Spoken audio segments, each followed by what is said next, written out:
Buen día, hoy hablaremos de características que deberíamos conocer todos aquellos que tratamos con personas con TDA. Ellos están plagados de fortalezas y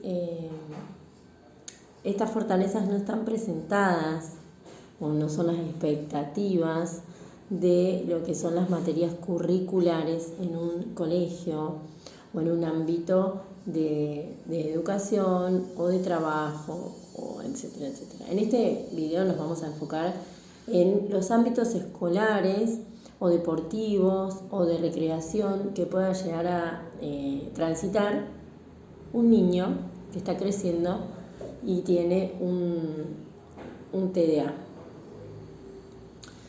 Para empezar, vamos a decir que la corteza prefrontal, que sería la parte más desarrollada y más nueva de lo que es la evolución del cerebro, es diferente en ellos. Es diferente, no es una patología, sino que es una diversidad de su sistema nervioso central.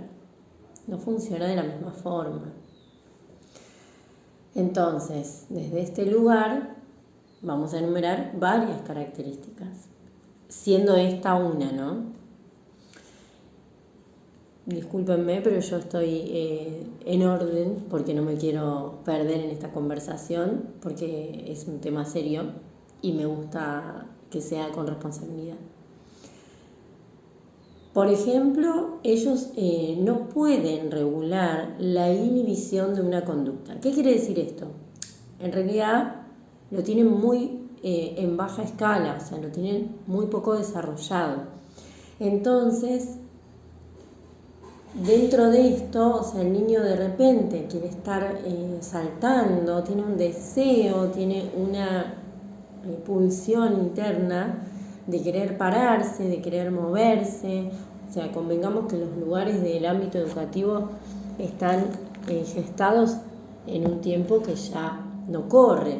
O sea, nos piden conductas las cuales van en contraposición a lo que nos educa los tiempos que corren.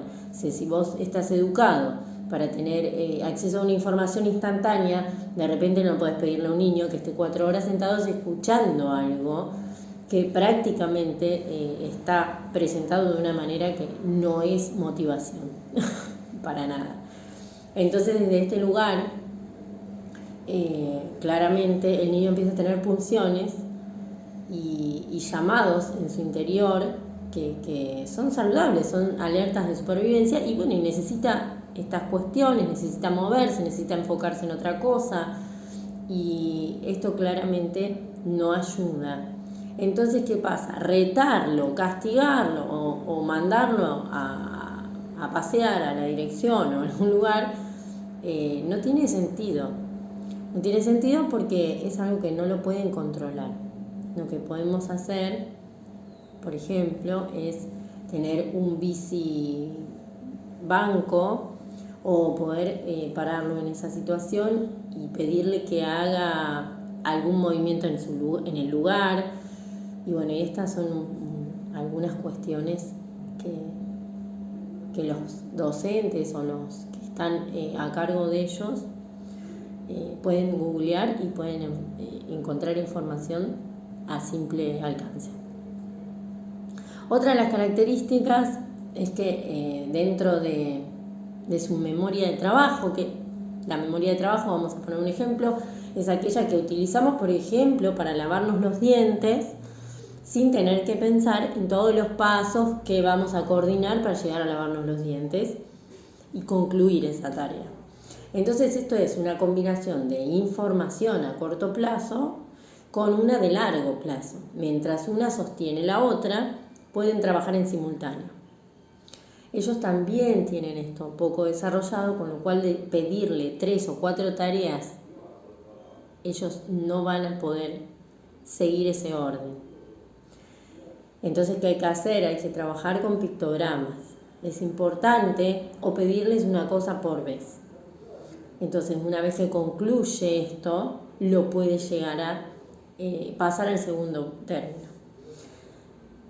Las crisis que tengan en todos los ámbitos y en todas las situaciones son crisis en donde su sistema de alerta se dispara. No tiene que ver ni con un capricho, ni con algo personal, ni con algo que sí puede en muchos casos ser un desorden de algo que él tenía ya establecido. Por ejemplo, si yo le doy todos los días a tal hora una gelatina, lo más probable es que si yo ese día voy al médico y no lleve la gelatina o lo quite de esa estructura sin anticiparle, se produzca una crisis.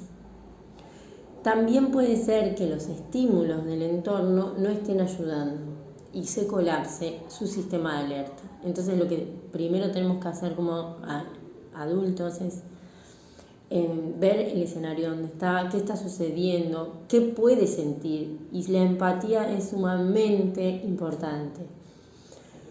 Enfoquémonos también en investigar cómo trabajar una empatía, porque empatía no es solo pensar cómo puede sentirse el otro, no, tenemos un cerebro que refleja el dolor ajeno. Si vemos a alguien que lo choca un auto, probablemente todo nuestro ser se contraiga y casi que podría llegar a estar vivenciando eso. Entonces, ¿qué pasa? Desde ese lugar tenemos que ejercitar esto de ponernos en esa situación. Otra de las características es que en su retrospección tampoco es muy fuerte, o sea, no puede aprender de lo que ya hizo y se le enseñó. Por ejemplo, si tumbó una taza 1, 2, 3 veces, quizás probablemente un niño en estas situaciones aprenda del error. Bueno, en este caso su retrospección es muy básica, casi nula, entonces no va a aprender de eso. O sea, hay que ser muy amoroso, explicarle, pero no es que la acción lo va a llevar a recordar que todos los pasos que hizo para que se le caiga en la taza. ¿Me explico? Entonces, esto también es para entender. Necesitará para esto, para poder tener este sentido de recordar, muchas personas que sean como suplentes, o sea, que sean como soportes, explicándole, y no un soporte de 1, 2, 3 meses, no, como papás, como docentes, como entrenadores, como cualquier persona que esté a cargo de su día a día, va a tener que entender que esta suplencia no va a ser en el tiempo que ellos deseen, sino en el tiempo que se necesite, y puede tomar mucho tiempo. Mucho tiempo es meses, años o lo que necesite cada niño, porque el TDA va cambiando. Entonces va cambiando de acuerdo al contexto, va cambiando de acuerdo a muchas cosas. Lo que estamos hablando son cosas básicas, pero que bueno, se pueden potenciar en algún momento del desarrollo, pueden estar más altas unas, pueden estar desordenadas otras y así. Entonces, volvemos. El ejercicio físico resetea todo tipo de cerebros, o sea, todos podemos resetear nuestro cerebro de un enojo, de lo que sea, con un simple ejercicio físico. Esto lo torna compatible para el aprendizaje, porque cuando reseteamos el cerebro vuelve a estabilizarse, el sistema nervioso vuelve a estar en sintonía y funcionalidad y en armonía, entonces permite estar permeable para lo que vamos a estar en atención, o sea, fijar nuestra atención en ese aprendizaje. Y estos niños en particular viven con muchos temores. Los temores no son temores inventados, no, sino que son sistemas de alerta. Entonces, cualquier situación que les sea ajena, nueva o que los desestabilice porque no está anticipada, va a desatar esto de un miedo y una crisis. Así que muy atentos a poder anticipar todo, aunque sea lo más simple, meter una cuchara en el vaso. Simple, todo anticipado. En los varones se manifiesta más una fuerte pulsión a moverse, cosa que en las niñas no. Las niñas esto es difícil que lo expresen, no digo que no haya, digo que en general son más los varones por su diseño fisiológico que tienden a tener más movimiento y por ahí vamos a hablar en el calzón quitado, molestan más. Se hace más difícil el tema de la convivencia. Las niñas, por el otro lado, tienden como más a tener un déficit de atención. Entonces, el niño sabe lo que no tiene que hacer, pero su memoria y todo lo que venimos conversando no apoya esto y de repente se dispersa, se distrae y no termina haciendo lo que tiene que hacer, con lo cual lo verbal no va a ser una herramienta que nos sirva mucho, sino que vamos a tener que darle todo lo que nosotros demandemos, por ejemplo, en el colegio. Para el jueves hay que traer un mapa de Argentina. No va a pasar. Porque para el jueves, si recordamos todo lo que venimos hablando, ellos, para el jueves, ¿qué es para el jueves? Es ahora. Entonces se va por escrito, porque el jueves no se acordó. Entonces por escrito se le envía todo lo que tiene que traer o lo que tiene que hacer y cómo lo tiene que hacer. Aunque parezca mentira, cómo lo tiene que hacer. Entonces, otra de las características es que ellos no tienen una buena percepción del tiempo. Está media difusa. Con lo cual, ellos tienen como dos líneas, ahora o después. Lo que no es para ahora es para después. Y cuando llegue el después, no es más. Ya se olvidó. Entonces, lo que vamos a tratar de hacer es poder plantearle las cosas desde lo que quiero que hagas ahora y lo que quiero para después darlo por escrito. Entonces, también esto necesita un orden y el orden se lo tiene que dar el adulto o la persona que esté a cargo. ¿Por qué? Porque tampoco pueden poner en prioridades qué es lo que tienen que hacer como primer paso y qué es lo que no. Entonces, cuesta la espera, cuesta la ansiedad que le genera no entenderse, se organizan y esto tiende a después hacer que se frustren, con lo cual empiezan otra vez estas cuestiones. Para eso estaría buenísimo hacer calendarios, pictogramas y etcétera, etcétera, y guiarse con eso. Eso lo pueden encontrar después en cualquier recurso de internet. ¿Qué pasa con los psicofármacos? Con esta gran ola de psicofármacos a primera instancia y con poca observación del niño. La verdad es que podrían ser útiles, pero siempre y cuando haya muchísimas cuestiones previas a largo plazo. Entonces, periodos prolongados de observación de un profesional. ¿Qué es un periodo prolongado? Yo he tenido niños que a simple consulta le han enchufado un psicofármaco. ¿Y qué genera esto? Algo que tenga que ser dependiente en el tiempo.